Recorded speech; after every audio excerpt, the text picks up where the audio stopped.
Welcome to the Slop Temple. We pray this video helps.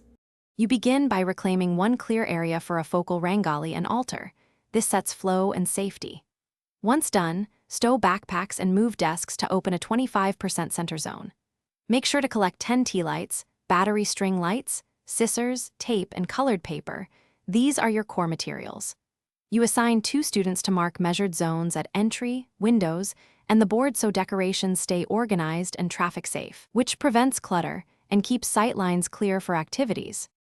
You now focus on hands-on decoration.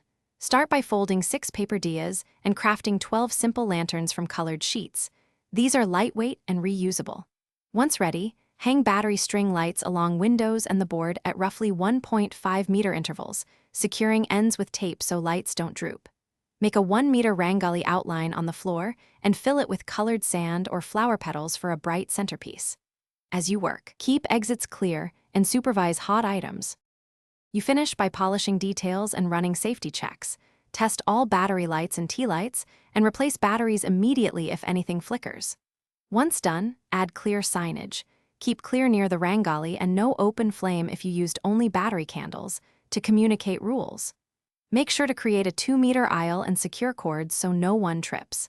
If lights fail or items shift, swap to spares or retape. This quick troubleshooting keeps the classroom festive and safe for every student. Thanks for watching. Consider subscribing if we helped you.